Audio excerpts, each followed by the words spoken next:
Welcome to another episode of the No Ceilings Podcast. I am Tyler Metcalf, joined as always by Tyler Rucker. Rucker, how's it going? Going good today, Metcalf. As always, Thursday. Welcome back, Draft Maniacs. It feels a little weird with no NBA, but it's also a blessing because that just means you get to fill the day with draft coverage and watching as much film as you possibly can get your fix on. How about yourself, Metcalf? Are we getting excited for the weekend? What's going on? Yeah, God, it's like mid to high 60s here. It might even creep up to 70. Going golfing tomorrow. Just hanging out, enjoying the weather. Spring is here. It's a beautiful time of the year. Draft is coming up very quickly, and even quicker is the NBA draft lottery, which is now only 12 days away, I believe, right? Yes. 12 days. God, that's okay. Which is remarkable to think of because when that hits zero, then the floodgates are really going to open. So it's going to be crazy around here. Exactly. And well, that's just when stuff really gets fun. But since we are within 2 weeks, it felt like a really good time to just kind of go over some potential lottery storylines that we are really excited to see happen, what we're curious about, different way players could fall, how the draft order could fall, just anything pertaining to the lottery. And there's so many ramifications that are going to stem from this lottery. So, Rucker, what was the first one that really kind of jumped out for you?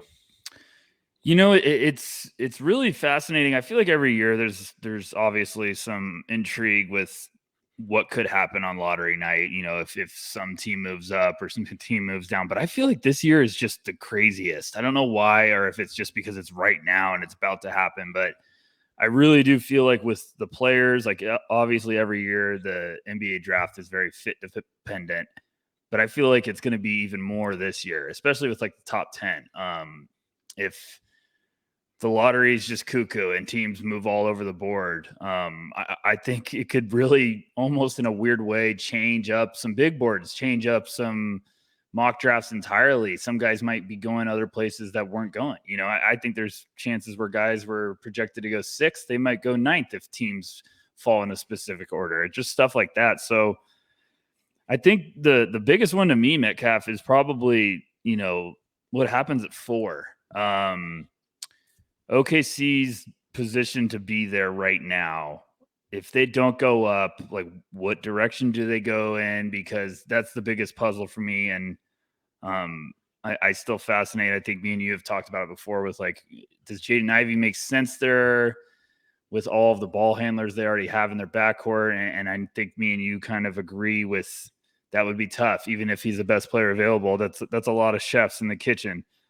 So I don't know. I mean, there's also some other teams that if they get up there, it could kind of become a little bit of a wrinkle, you know, like running a couple tankathon simulations.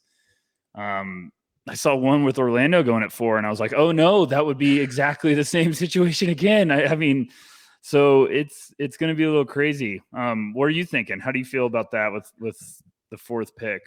Yeah. So it's funny that was your kind of number one, because mine was what happens with the 3rd pick.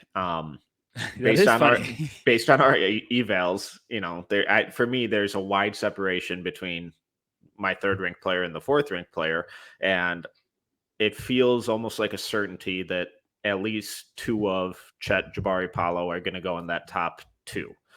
You know, who knows on the order? Different things will leak out all the way up to the draft, and you know, whatever. We'll figure it out once we get there.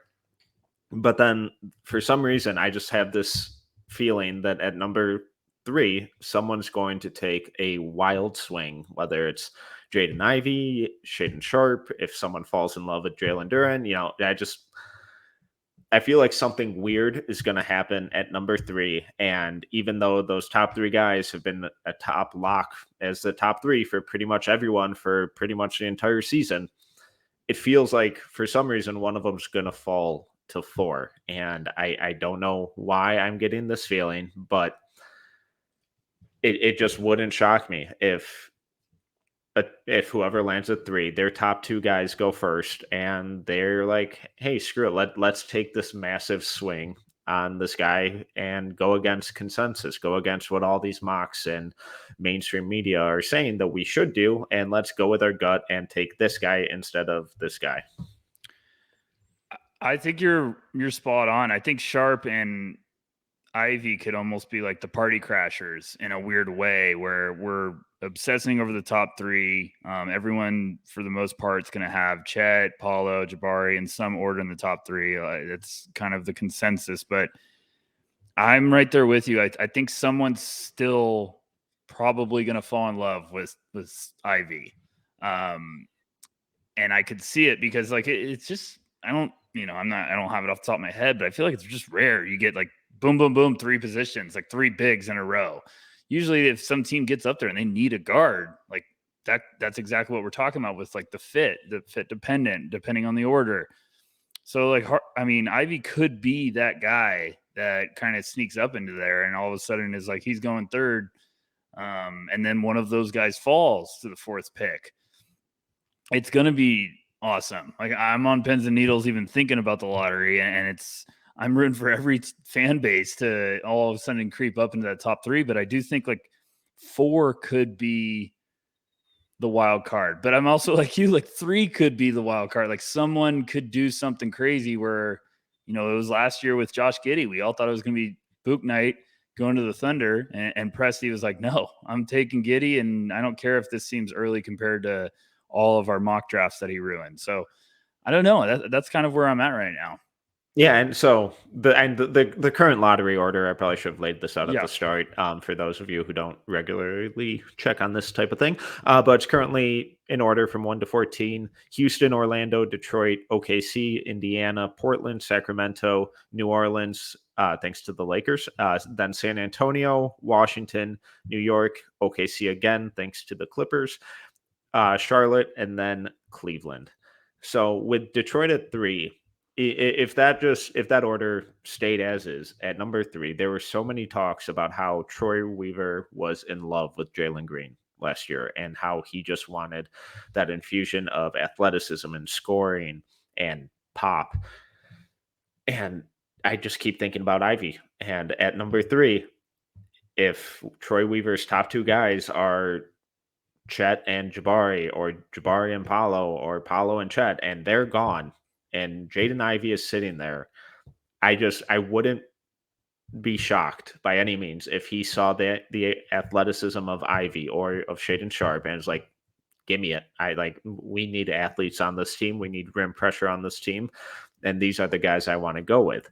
So we keep talking about how Ivy or Sharpe could beat these party crashers at 3 and 4. Is there anyone else in your mind that you think could realistically, leap up into one of those spots and knock down one of the, season long top guys? It's funny that I want to answer your question, but it's just funny while you were just talking about that, because I forgot that like Weaver was reportedly really high on Jalen Green. And if he was, and that's true, Sharpe's probably the guy I haven't been giving enough attention as a wild card there. Like that might even make, in a weird way, more sense than Ivy, just because it'd be like the long-term really high swing. Him playing alongside Cade would be some really fun length, size, explosiveness. Like he wouldn't have to be the guy, and Sharpe needs to get some run in to kind of get the defensive line, but he'll be playing with a strong defensive core, with like Sadiq Bey on the wing, Isaiah Stewart, Cade. So that would be kind of fun. Just while you're talking about that, I was like, me and you did the podcast episode with Jake Rosen, and we got to that point where we were talking about, maybe Sharpe has some Jalen Green vibes. So yeah, that could be interesting. Now you got my head all twisted up. I don't know, Metcalf. If we're getting really crazy, and I know you love to get really crazy, what about Johnny? Well, unfortunately, I'm not part of a current front office. So I think that one may be out the window. Yes, you are. You're at no ceilings. You're part of our front office. Don't get it twisted. I would 100% entertain Johnny in the top 3. It would depend on what team it is, and yeah, I think fit would be really dependent to make that swing. I don't think fit is necessarily dependent for Johnny in the grand scheme of things, but to take that big a swing and pass up one of these top 3 guys, or for most people top 5 at this point with Sharp and Ivy, it would take some serious cojones and job security that I currently don't have.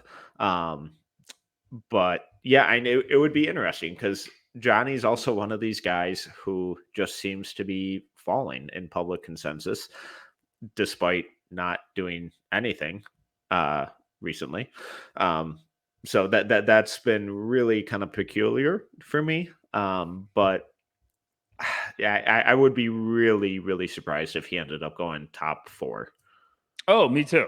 100%. We're getting wild here. It's Thursday. It's almost the weekend. We're having some fun. But it would be a fun fit. I'd like Cade and Johnny in a backcourt together with Sadiq Bey. Talk about really bringing out the best of Johnny and oh my gosh, they would be so much fun defensively too. They would just be pests and bring back the bad boys. Now I'm gonna have Pistons fans just foaming at the mouth of like, wait a second, this might have something. But calling you a complete idiot. Yeah, well, I mean, hey, bring it on, boys. I have a bad boys shirt, so I feel like they can't hate me too much.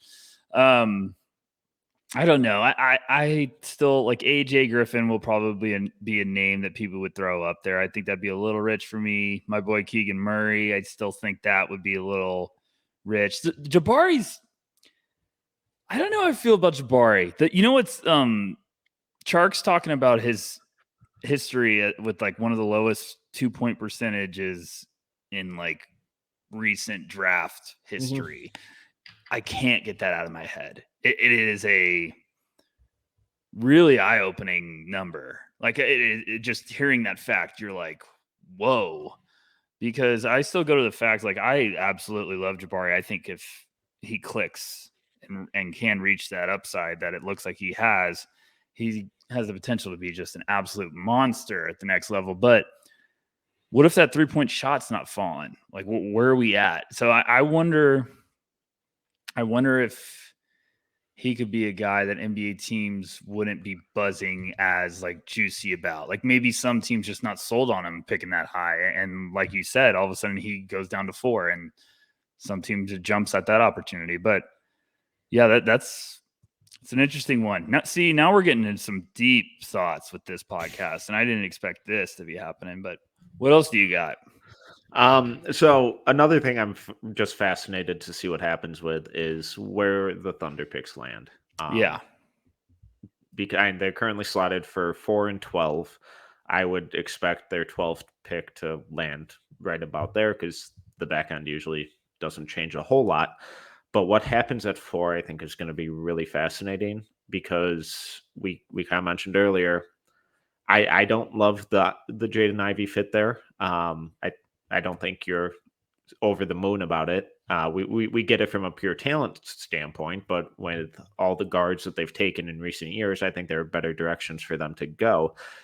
And if they stay at 4, that's where I think things get really wild, because it wouldn't surprise me if they traded back a spot if they weren't fully in love with the guy.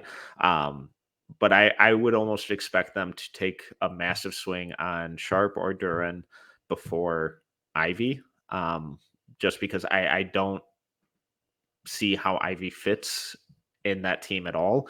And I'm also a little lower on Ivy than most people, still super high. He's number 5, so calm down. But yeah, what they do at 4, or if they even fall in the lottery despite their losing efforts, it could be a real thorn in Presti's side. Yeah, I mean, this has like become a problem for me. Ever since I looked at it one day, it's like it's a seed that's planted in my head and I can't get rid of it. I'm thinking about it all the time. I'm like, well, what would the Thunder do at 4 if they get stuck there? Because my nightmare is that we have the lottery order where like no one moves, and it's the biggest buzzkill. Yeah, it's just boring.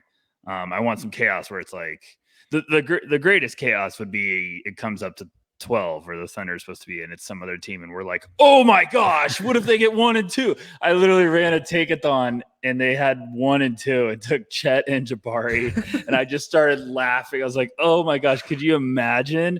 That'd be wild.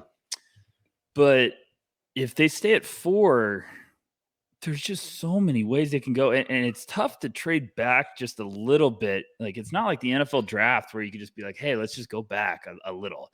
Let's go back a tiny bit. It doesn't happen often with the NBA. Like, usually teams that want to trade up to that are trying to come up from 4 spots back. So you have to really kind of roll the dice if you want to go back, if you want to say it that way. Especially in the top 10, we see it a little more in like the mid rounds, like like the Knicks last year, how they traded back from 15 to 17 and then 17 to 24. I don't have those numbers exact off the top of my head, but it's usually like in that mid to late first round where the teams who already picked are trying to jump back into the first, or playoff teams see a guy slipping and they're like, oh, he was number 2 on our board, let's go get them. So stuff like that. In the top 10, though, you're completely right, because there can be these massive talent drop-offs by the class where the difference between prospect 5 and prospect 6, at least perceived, is massive. And taking that step back could be really detrimental to whoever you end up bringing in. Yeah, going up in the lottery is like a war. It's just a absolute battle zone, because you almost got to overpay, like, because you have to sell someone on its worth dropping back these spots. Because, like, look at your draft board, and if you're looking at a guy picked at 4 and you looked like, what's the difference between 4 and 9? You might think that's a big deal, or 4 and 8. So it's just weird, because like I get there and say the top 3 guys go, like me and you have talked. I can't picture Ivy there. And I think he is going to be the best player available at that situation. Like Johnny would even make more sense there than Ivy. Yeah. I know you're high on him, but I'm just trying to say, like, just that backcourt. I don't know which way they go. That's why I've kind of like said Keegan Murray, because I could just see that making more sense than the other guys. Sharp still would make sense if they're swinging. Duren's the wild card, because I'm still a believer that he's going to get in these gym workouts and blow the roof off of place, because he's just going to be so impressive. And front offices, they always drool over bigs that are that type of build and athleticism. Me and you have talked about it before, but there's so many different ways. Like AJ Griffin can be thrown into the equation, but I think that's too rich for me. It's just wild. It really is. I mean, Metcalf, you're Sam Presti, you got the 4th pick. What are you doing right now? I'm swinging on Sharp. Yeah, I think that's because I also want a top 2 pick next year for Scoot or Victor, or even Tariq Whitehead at 3. So I'm not super eager to win now. And did you just tell me you're going to take Whitehead next year, and after we just said we can't take Ivy this year? Have we not learned anything? Oh, I'm just going off the top of my head with my 3 favorite prospects for next year. God, I hate you so much. They need to take Deontay George next year. That's what they need to do. That's what I've been watching. Yeah, so at 4, I would take that swing on Sharp, because I think he also fills a need, and in my mind, that would probably be the biggest home run swing and best player, not necessarily best player available, but biggest home run swing with like the best, return on investment possibility. But, OKC has a 48.1% chance at the top 4, but they also have a 42.4% chance at pick 6 or 7. And just how devastating would it be for them to fall to 6 or 7? And if they did, who would they end up targeting, do you think? My hot take is it wouldn't. I think it would put them in a way better position, because I know everyone wants to get to the top 3. I get it. But getting at 4 puts you really in a tough area. And at 6 and 7, you could be in a better world. You could be in a way better spot where like Duren is more realistic there. Keegan Murray, if you're in love with him, is more realistic there. But if you're up there, you're staring a devil in the face, and that one is Jaden Ivey, and you're like, what do we do? Do we take him and we just have to move someone down the road? Do you try to do some weird lineup where you play Giddey at the 3? Like what is the goal? I mean, Trey Mann, we haven't even mentioned. There's just a lot of horses in the stables, and it's filling up. So these are all guys that need the ball in their hands. So I think it's one of those weird situations where if you're a Thunder fan, you got to be rooting like either go up or maybe go back a little, because if you're stuck at 4, that's just. And I know Shaedon Sharpe's talent's unbelievably exciting. I know the upside is freakish. I know it's legit. We could look back at this podcast in 3 years and be like, oh my gosh, like Shaedon Sharpe was definitely the pick at 4. What are we talking about? But I think Presti, we'll see. We'll see if he's willing to take another swing on a project. And I think Sharpe's going to need time. I don't think he was as ready for the NBA that Jalen Green was, and we saw how people were freaking out in the first half with Jalen Green. So it's going to take some time. But are you feeling the same way? Like, would you think going back might not even be that big of a buzzkill for Thunder fans? Like, they almost might be in a little bit better of a spot.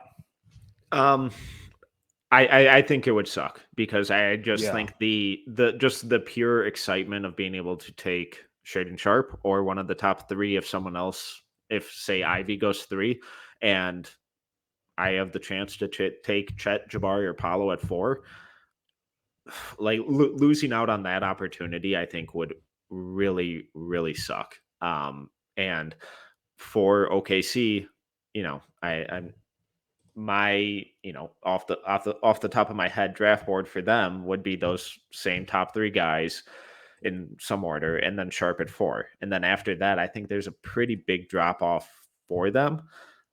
And if you have the chance to get one of those top 4 guys, I think that's so important. If they drop to 5, that sucks. That's, I think, the absolute worst case scenario, because we've said it a lot. I don't like Ivy there. I like Ivy overall as a player. I just don't like him there. But then if they fell to 6 or 7, that's where I think Duren becomes more viable. That's where I think AJ Griffin becomes more realistic. Even Keegan Murray, I wouldn't love it for him, but from just a best player available standpoint, I think that makes a lot more sense than it does at 5. I know that sounds weird, saying only a spot or 2 difference generates that much perceived difference, but that's kind of where I'm at.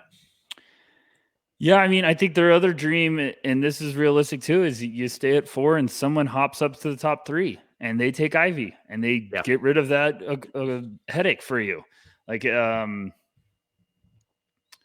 problem is you need to find a team that wouldn't want the top 3, like wouldn't want the big guys. Indiana, if they get up there, I still think they would take one of those 3. Portland probably doing the same. Portland's probably saying, let's get a big instead of getting a running mate. We have Simons in the wings. Mm-hmm. It's tough. They would be, you'd be holding your breath every pick, because you'd be like, just say Ivy or say Sharpe, just say someone else other than the top 3. But yeah, I mean, I think me and Corey are going to try to do a piece on it, breaking down like all the options, or kind of the debate between going best player available. At some point you have to maybe go away from that, and it's gonna be fascinating. I'm secretly kind of rooting that OKC doesn't get stuck there, because I'm gonna be like, oh boy, here we go. It's gonna give me a migraine for a month. What else do you got? Feed me something else, Metcalf. You have the good ones. So this is one that sparked after the name of, what if this team took this guy, and I end up thinking about it for like 3 straight days, and that's what I do on purpose. I get you working. I'm kidding. Yeah, you ruined my life. I mean, yeah, you get me thinking. And that's what the Spurs end up doing. Yeah, let's do this. I'm so pumped that we're doing this right now. It's about damn time.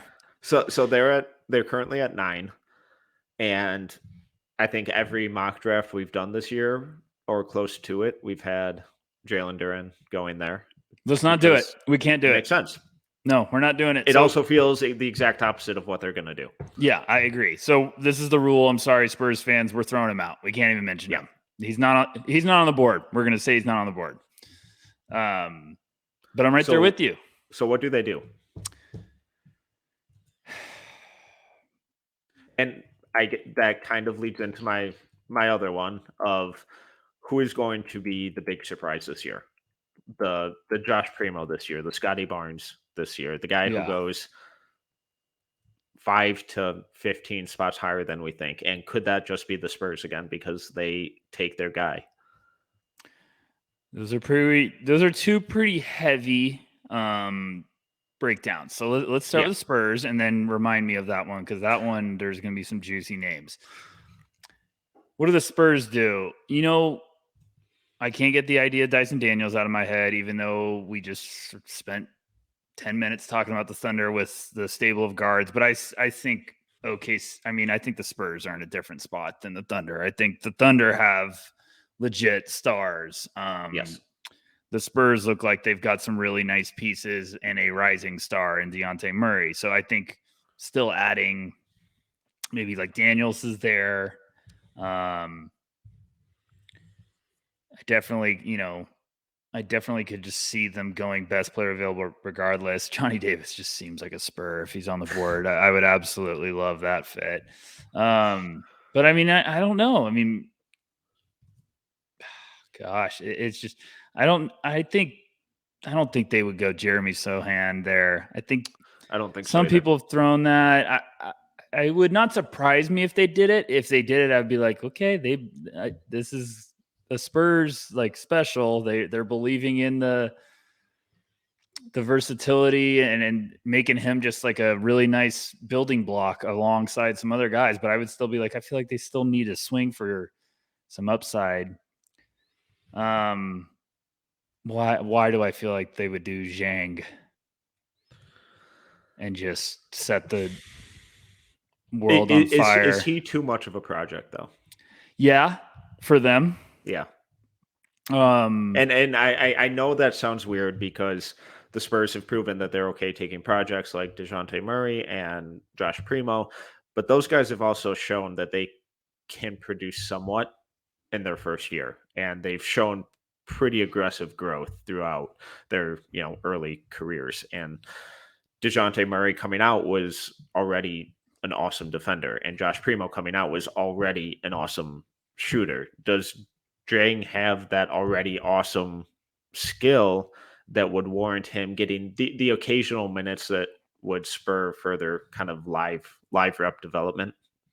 It would probably be another Primo situation of like, hey, rookie, he needs to live in the G League for a while. I think he can shoot the cover off the ball. I think he's got really good playmaking upside at 6'10". That is going to be a potential diamond in the rough. And he's storming up boards. Branham and Mark Williams feel like two curveballs there for the Spurs if they were at 9. Because Branham could score in bunches. Might be a nice wrinkle for them where it's like Deontay's hitting his groove, and then you add this really crafty playmaking pick and roll bucket getter, off-ball shooter. Yeah. So I think like Branham and Mark Williams would probably be two guys that I would even say I might like more than any of the other guys we just mentioned for the Spurs. The Spurs seem like a team that wouldn't go Jalen Duren. They would go Mark Williams. Yeah. And I know that's weird to say for some hearing that, but Mark Williams just seems like exactly what they need. And they don't need him to be averaging 20 and 15. They need him to come in and just be a running mate for Dejounte, play great defense, rebound. Like he would be perfect for that. And that would make that whole lineup even better. So I don't know. I know they got like Pirtle and everything, but I still think Mark Williams it would check a lot of boxes for them. So I could see, but Branham's there's probably a good one. What about you? What are you thinking? I think my top three for them right now are Daniels, Branham, and Mark Williams. Yeah, I think that would be my board for them. They're guys. They're super high field guys who can do a bit of everything and are pretty low maintenance on both ends of the floor. When I say low maintenance, I mean they can impact the game in a bunch of different ways without necessarily needing the ball. Mm-hmm. Mark Williams is that defensive anchor that they would be able to pretty much play from day one, and I think would also make Jakob a little more expendable, make them not necessarily have to pay him, and then potentially even bring back assets if they moved him, because he's turned into an awesome defender in his own right. Branham, the pick and roll creation, the pick and roll scoring, the off ball shooting. I think he will be at least a solid defender. I think that length, that shooting, that mix of on ball creation would be a really fascinating blend with Murray and Vassell in on the perimeter. And then Daniels, we said this the other episode. That perimeter defense of Murray, Daniels, and Vassell would be a nightmare. They'd be switching everything. It would be length for days. It'd be good height, good size, really good instincts, really good footwork, good athleticism. Just from a defensive perspective, it would be an absolute nightmare. I think Daniels could clog things up a little bit on offense. I just that backcourt shooting of Murray and Daniels, I don't think would be ideal, but I also don't think the Spurs are too worried about that as they kind of focus on, moving the ball and everyone getting touches. So I think those are kind of my three favorite, even though I know we've done Duran all season to them, but I don't really like that anymore for him. I don't like Duran there. I never have. The whole time that we were mocking it there, I was like, I'm gonna find another avenue. Like I'm gonna figure out something else. And I think we just listed the three that I would be rooting if I was a Spurs fan. And I'm dead serious. So I'm gonna throw this right back at you. What would your order be with those three if you're the Spurs? You're on the clock and they're all there. I would just have to go who you just down my draft rankings right now, and that'd be Branham, Williams, Daniels. Yeah, I think it would be. I think Branham's number one. Yeah, I think as much as I would be drooling and foaming at the mouth to see Daniels, Vassell, and Deontay, I think Branham makes all the sense in the world for that trio. I think that. Like you can only build so much defense before you all of a sudden you got to get some guys that can score. Yeah. And Deontay's already taken so many leaps. He needs someone else that can just light it up. And so Lonnie Walker's not that guy, unfortunately. Yeah, Primo could be, but I don't think he's there yet. I think Branham would be able to make an impact a little quicker than Primo, but Primo is, I think, the youngest guy in his draft, so that's not a slight on Primo by any means. No, but like Deontay, Branham, Vassell, Primo. Yeah, that's fun. That's nice. That's really nice and exciting to get around. Like maybe Primo's a little bit of like a 6-man of the year almost like candidate when he's I'm not saying next year, but like maybe he's a dangerous asset off the bench and playing good rotation minutes. Maybe you can run them together. I don't know. There's some intriguing upside there. I think Keldon Johnson, like, so there's some fun stuff. I would probably say Branham. Yeah, I would say Branham, Daniels, Mark Williams, but I could see just the Spurs being in love with Mark Williams. So yeah, we're not doing Duran anymore. When we do the war room for no ceilings, we're gonna bring the heat. Yeah, we're fighting to the death on that one. We're not doing it. What else do you like in the lottery? Like, give me a guy that you just want to see go somewhere. Like, just saying. Oh, can I give you one where I don't want to see them go? Yeah. But when we can't talk about OKC at 4, we already did that. Like, give me someone new. Well, not necessarily new. We mentioned him earlier, but Johnny Davis. For the love of God, please stop mocking him to Washington and Sacramento. I hate that for him so much, and it's not necessarily because of fit. It's just the history that those teams have in developing their young players and how they just kind of go there to die. Sorry, Kings fans. Sorry, Nick. Sorry, Wizards fans. I keep seeing him mocked to those places, and I don't really get it. It feels like people are going through their mock drafts and they get to a point where it's like, it feels like Johnny should have gone by now, and they just put his name down. So that's what I'm really hoping doesn't happen.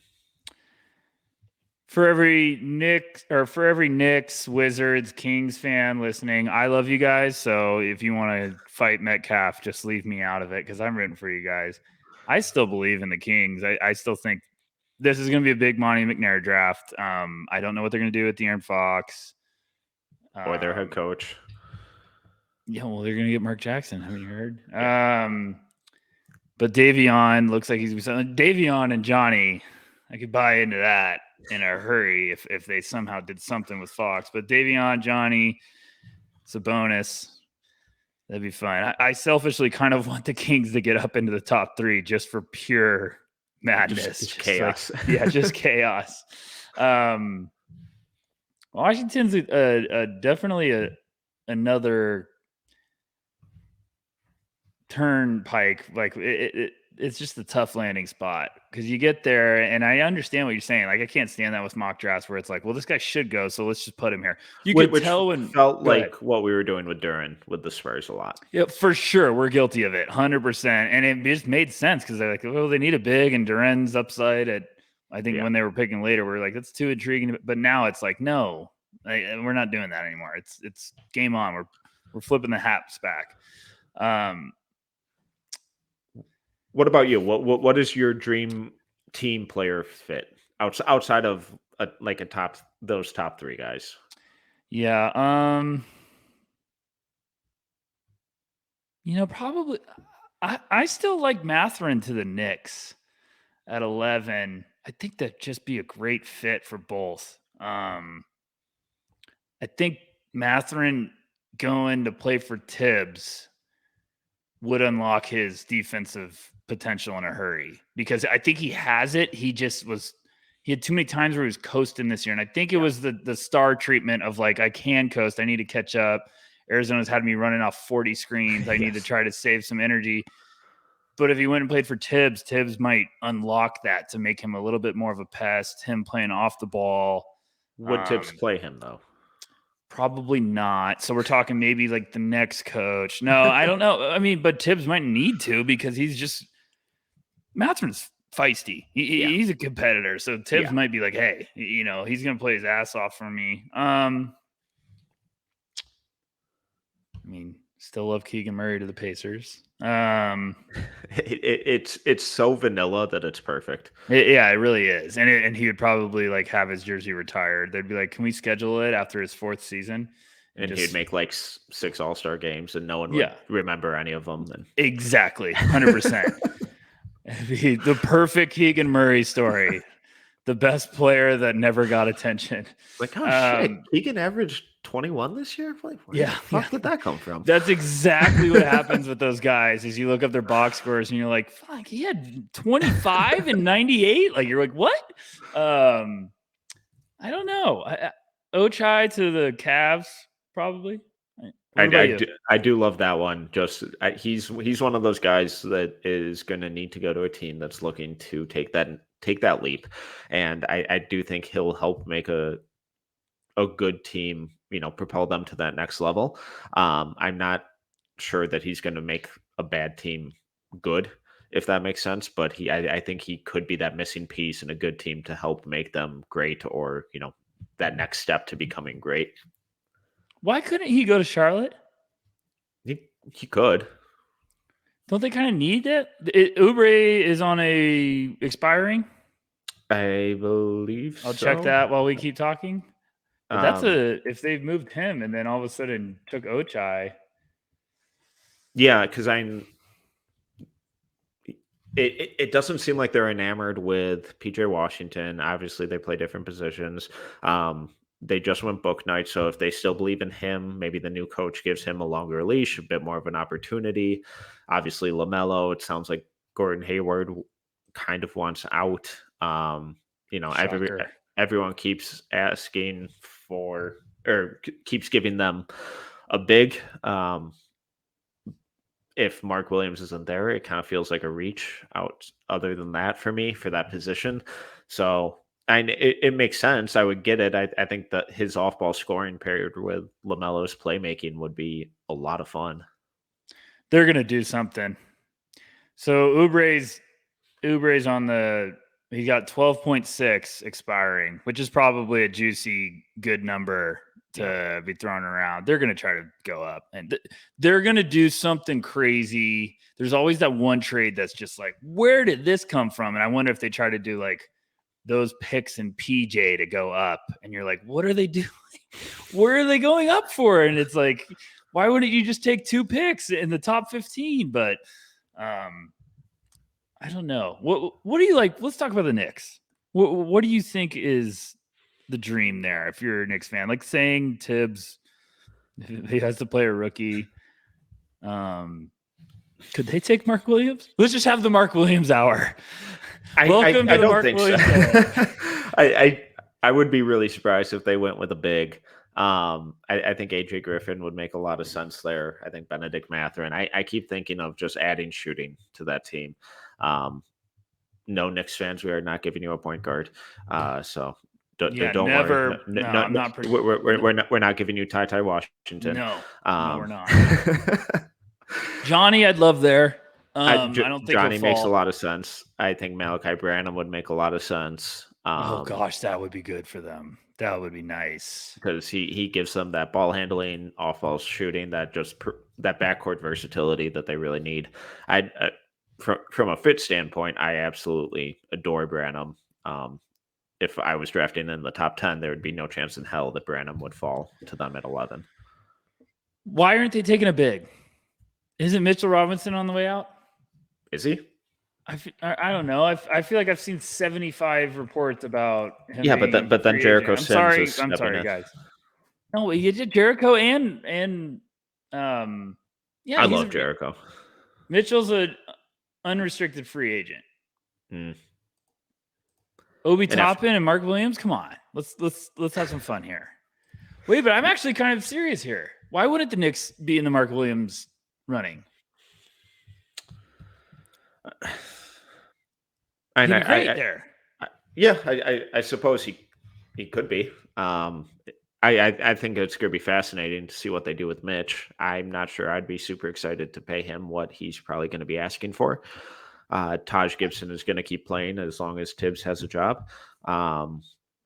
Taj Gibson. I think Jericho Sims is a legitimate starting center sooner rather than later. I could see that. I like Jericho. Great hair. Taj Gibson has technology access that nobody else in the world has because he's going to play till he's 55 and still be doing what he is. I love Taj. It's just unbelievable that he keeps doing. I swear every time it's like a big regular season game, like Taj Gibson comes in and makes a play, and I'm like, gosh, would you just retire? Like it's always like bet against him or something, or bet against the Knicks. It's like, oh, the Knicks have been slumping. Let me throw $20 on against them, and it's Taj's 120-point game of the year. Of the year, where you're like, cool, Taj. I didn't know you traveled in a time machine before the game. Yeah, I don't know. I mean, Branham would be great there. Yeah. So I want to circle back to what I threw out earlier. The wild card. I screwed up the tease because I lumped it in with a more important topic with the Spurs. But who is going to be the one guy that is the big lottery surprise? Whether it's someone jumping from your board at 10 to 3 or someone jumping from 35 to 11. Metcalf, you know as good as I am for the listeners that this draft has the potential to have like 6 of those guys. So this topic might go for an hour. I still can't get over. I have weird Patrick Baldwin vibes even after the disaster year. I think he's going to go to the workouts and just light the place on fire. I think someone's going to be like, this is exactly what we wanted. I think they're going to lean on the high school film. They're going to lean on his tape over playing with FIBA. that's maybe one of the big wild cards. Zhang is probably there too. I don't know. Then I'm getting real. If Blake Wesley goes in the lottery, I'm gonna have to do something to based on every mock draft in existence right now, I would prepare for that. Well, what the hell do they know? I'm kidding, guys. Sorry. I don't see it and I don't get it. And I'm there with you. Don't yell at me. Here we go. Here's another fun wrinkle. Looking at the lottery, who's the Blake Wesley believer? You have to throw a dart and arrow. I'm sorry for every fan base listening right now, but who is the Blake Wesley believer in the lottery? It is the first team I looked at too. Was that a little too quick? Yeah, that was really quick. Yeah, Charlotte maybe. Sacramento. Yeah, mainly it's just really bad. I never have a read on what they're doing. What's their dream? What's their dream besides going to the top 3? What's their dream at 7? Sacramento? Yeah. We're off the rails. We're going back and forth. Just a ping pong ball right now. I want to give some Sacramento love to the fans. What are we dreaming for Sacramento? Besides Shaden Sharp somehow falling to... Yes, I mean, realistically... Or Keegan Murray.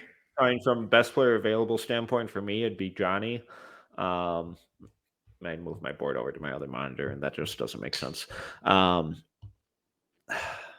They would take Jalen Duren, wouldn't they? Yeah, I think Jalen Duren. That was going to be the next name. I want to call Jalen Duren, so I can just say Duren all the time. Yeah, I don't know. Okay, going back to your question. What do you think? Who's the... So I still think Jaden Hardy could be there, but I'm also arrogant. Oh, man, so I'm still... I know I'm in such the minority on this, but I'm still holding all of my Max Christie stock. And he could be it. He just got invited to the combine. At least I believe he did. And if that shot is falling, if he looks like he's added muscle and gotten stronger and continues and impresses in workouts, he has all the tools for it. It wouldn't stun me if someone's like, yeah, that's our guy. We're going to take our guy. I know I'm going to get lambasted for that. And I know that people are going to call me a moron for still having him in my top 20. I see it. I can't quit it, which makes me sick as a Michigan fan. So I get it, people. Max Christie I'm telling you, this is exactly the path to making that happen and being true. Max Christie is a good combine process followed by a plays in the 5-on-5 and has 23 in the first game and goes like 5 for 8. That's all it takes. And if he does that, literally his agent is going to need to lock him in a room and say, don't play another game. Because if he does that, then someone in the front offices are going to be like, well, he might be there at 18. I'm telling you, it happens. That's all it happens is a guy has a nightmare year. He goes, plays in the scrimmage, lights the world on fire in one game. We just saw with Josh Primo. He looked unbelievable in those games. And then all of a sudden teams are like, there it is. There's the tools. Maybe it was just a college year. Maybe now all of a sudden it's going to blossom. I think the same thing could happen for Caleb Houston. But I will be very shocked on that one. I'm having a real crisis with my Caleb Houston support. Yeah, I am too. I still look at his name and just Hello Darkness, my old friend plays in the background, and I keep trying to figure out how it's always playing. EJ Liddell is probably my big wild card there, just because I could see someone being like in love with the. So how early? Because I have him at 17. So if he went a couple spots above that, that wouldn't really shock me. Yeah, I mean, wow, you have him at 17. I do too. Gosh, we're just we're locked in. We're so in tune with each other. It's like we do a podcast twice a week at NoCeilingsNBA.com.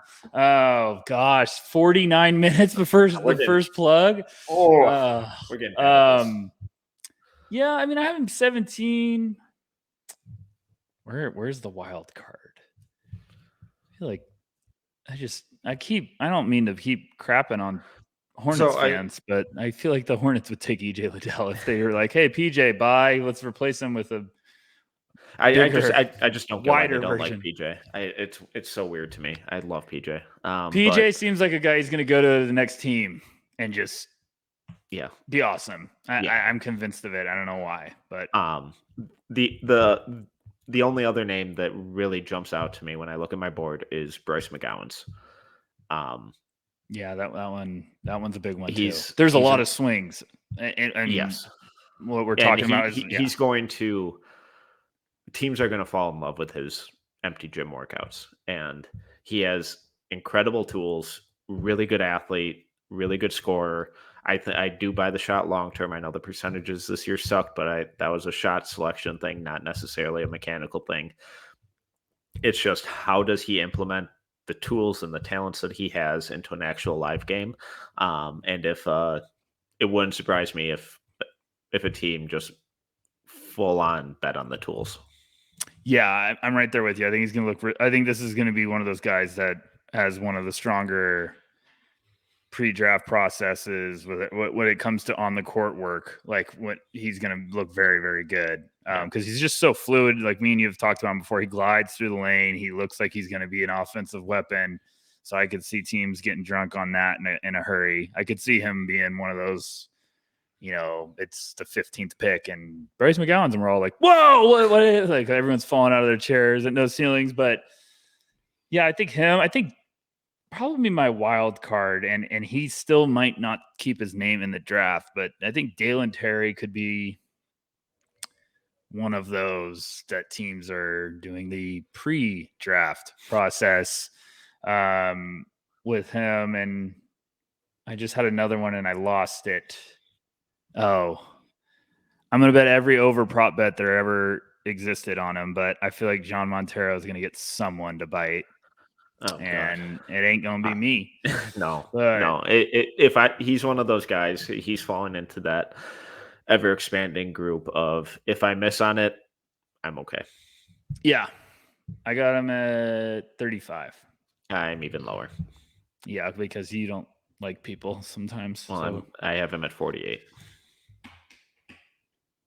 I have no problem with that. I don't want to go on that route right now. Yeah, I get the tools, but we'll talk about him. Yeah, there will be a bigger Jean Montero discussion and breakdown, and my feelings could change significantly by then. And I'm excited for that. I'm excited when that day happens because I feel like I have a lot of questions. But are there any other lottery storylines that you're really excited to kind of see play out here? Portland. I don't know where they're going to go. I have no idea what their plan is. Just from a team which is a shocker. Because like we should have an inside ear to the Blazers office. I'm more just saying, like, are you going to win now? Are you going to help now, or are you going for a swing? Are you going for the pipe dream that Shaedon Sharp's on the board? Are you going for Keegan Murray on the board? Like, what are you going for Johnny Davis on the board? Are you going AJ Griffin with the swing? I don't know what I would have loved to seen them get 2 picks. I'm sorry, Rip City. I was rooting for that not to happen with the play-in tournament. That sucked, but really interesting position. I'm was going mad scientist mode right now, and I was just like, what if they just called Charlotte and was like, give us 13 and 15 for their pick and just their pick and PJ Washington? I do like that. Did I just make a good trade for once? Trade machine, call me. I'm available cheap. I knew to have to figure out what salary is going out, but well, so Portland has like FU money this offseason, right? Isn't that what they did all those trades for? Is because now they're gonna have like 60 million or something ridiculous in cap space. Oh, I'm gonna have to think about that one and probably hate it in the morning. But I'm more just saying, like, if Portland's rebuilding, maybe get two throws at some picks instead of just chasing one if they land in an ugly spot. Like if they fell to 7, maybe that trade's more realistic. I don't know. But Portland's probably one of my interesting ones. Excited to see what New Orleans does. Really am. Yeah. What about you? Yeah, and like we talked about earlier, the top 4 I think is just going to be fascinating to see how it plays out. Then I think that 6 to 10 range could just get really weird. And I think so many boards this year, there's such variety and very little separating a lot of players based on whose board it is. And I think that will lead to a good amount of chaos or some reaches, and a lot of teams basically just saying, we trust our eval on this guy, we're going to take our guy. And a lot of us are going to really disagree with it. And how that ends up playing out will be fascinating. Yeah, I got two questions for you, and then we can tie a bow on this one. Because I agree. Let's say hypothetically the top 5 teams stay in the top 5. Like maybe the order changes, but the 5 teams are staying there. Because I feel like it's usually like 1 or 2 teams pops up, and everyone else is usually staying and put in the range.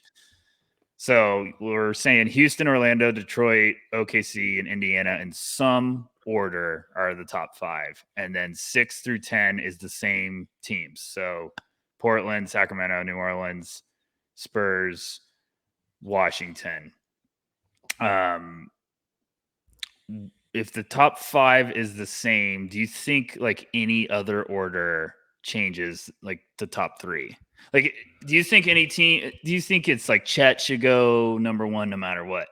Or do you think it's like if someone got up, I think maybe Paulo is a better fit? I wanted to talk about those guys. And then I had another question, but I kind of got distracted. So now I have to see if I can find it in the next 30 seconds. Yes, and I do think Chet should go number 1 no matter what, just because with the number 1 overall pick, I think you should take the best player available. So for me, that is Chet. But with this top 3, I think there's a lot of disparity amongst that. So it wouldn't surprise me if he doesn't go. I do think Detroit's a big wild card, and it wouldn't surprise me if they passed on one of those top 3 and went with Ivy or Sharp. The other 4 teams, I think they would take one of them. Houston could use all 3. Orlando could use all 3. OKC, obviously, and Indiana. I guess I wouldn't necessarily be shocked if they took like Ivy, just because hometown or home state guy. But yeah, I don't think there'll be a ton of shakeup there, but I definitely think out of those 5, Detroit is like the biggest wild card. I forgot what I was going. The 6 through 10 is going to be insane. So it's going to be a mess. Metcalf. It's going to be a mess. I'm like rooting for it to stay the same there because every one of those picks, like we're going to all be holding our breath for dear life because it could be just the biggest, like, whoa, where did that come from? It could be like a string of 4 in a row. So that, I didn't realize that until like now I got all the like teams in front of my face. I got this like board with all the logos blown up, but I don't know. I mean, Portland's becoming as much of a mind-boggling like situation as OKC at 4. It's gonna be crazy. I hope the order is just madness. I hope there's just movement all over the place, and we're just like, what is going on? But yeah, I mean, that's all I got. Unless you got something else. I mean, I'm just excited now. Yeah, I'm very excited. 12 days, or according to Tankathon, 11 days, 23 hours, 13 minutes, and 40 seconds. Um, very excited to see how the lottery plays out. Then obviously how draft night plays out. But we got a new segment. We're gonna have a Oh little yeah. fun to take us into the weekend. It's Hot Take Thursday, so these can be informed. These can be things we believe. These can be things we don't believe at all.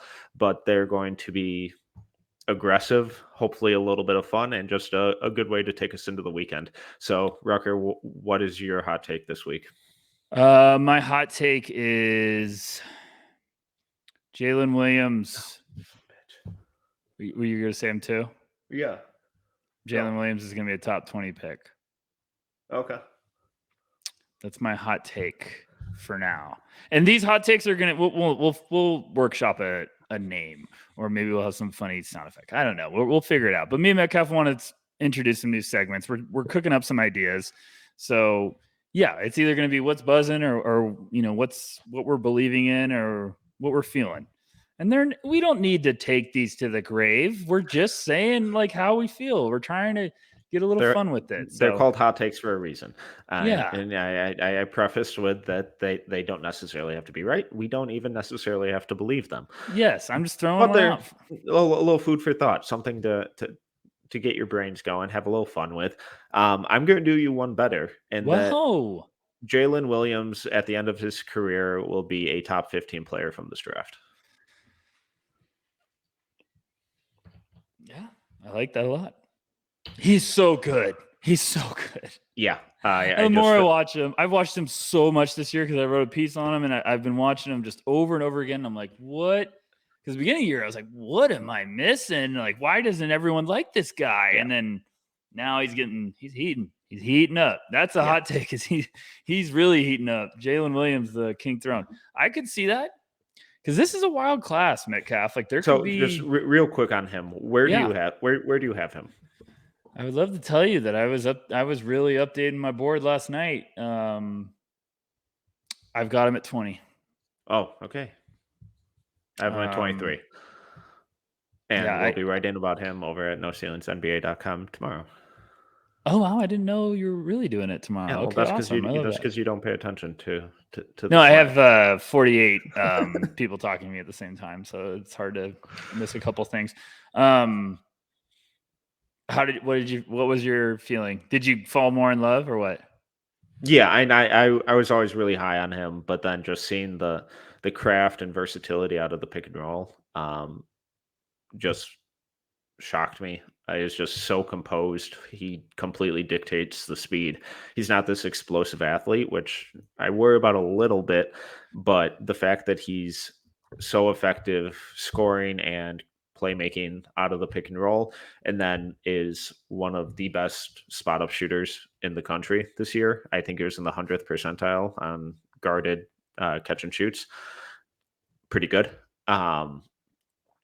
So I just think there's going to be pretty much any role that you want him to play offensively. He can do it. I was a little more underwhelmed by the defense after the final go through, but it wasn't like this guy's a bad defender. It just wasn't as holy shit, this guy can defend as I remembered.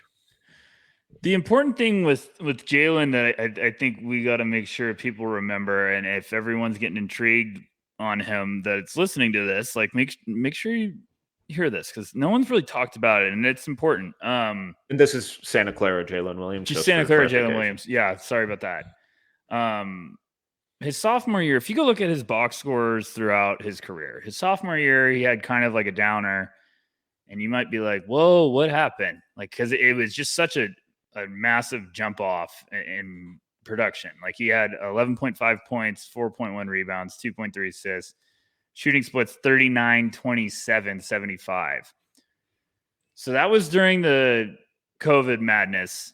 Santa Clara had to play off site, and they were like staying in hotels in Santa Cruz. It was just like a disaster year. I think he was hurt for most of the year, was trying to play through it. Those are important things to realize when you look at the number. Like, don't get freaked out, because this year, healthy, back home, everything's fine. 18, 4, 4, shooting splits 51, 39, 80. So I think that's the guy. Like, don't get scared off of last year. I think this year is what you're supposed to see with Jalen Williams. He really has the talent and ability, and he has games where he takes over shooting the ball from deep. He has games he takes over as a playmaker. He's just got some tools. I really like him. So I'm excited to read that, Metcalf. That's going to be a good one. That's the plan, at least. And you can find that over at noceilingsnba.com. Shameless plug. Rucker, please tell the people where they can find you, where they can support you. I'm at noceilingsnba.com. I'm on Twitter. I'm at Tyler_Rucker, or you can find me at backcourtv. Thank you guys as always. We love you all because this is just, it's blossoming, and it's all because of you guys. You guys give us the motivation to keep doing it every week. And me and Metcalf have had a blast. I've been just pumped out of my mind to keep doing these episodes. It's what makes my week, Metcalf. So thank you so much for that. And go check out the Jalen Williams piece by Metcalf tomorrow. You might learn a lot, and the chances are you will. So thanks as always, Mr. Metcalf. Once again, I am Tyler Metcalf. You can follow me on Twitter at tmetcalf11. You can find all of our written work at noceilingsnba.com. While you're there, just hit that subscribe button. It's 100% free and gets delivered directly to your inbox. I dare you to find an excuse not to click it. You can follow us on Twitter at noceilingsnba, and please make sure to subscribe to us on YouTube at noceilingstv, where you can watch all of these podcasts, find a lot of different video segments that we've been doing and are only going to continue to get better. And it's probably the best way to support us right now. If you enjoyed this episode, please make sure to subscribe, leave a review, and a 5-star rating. Until next time, see ya.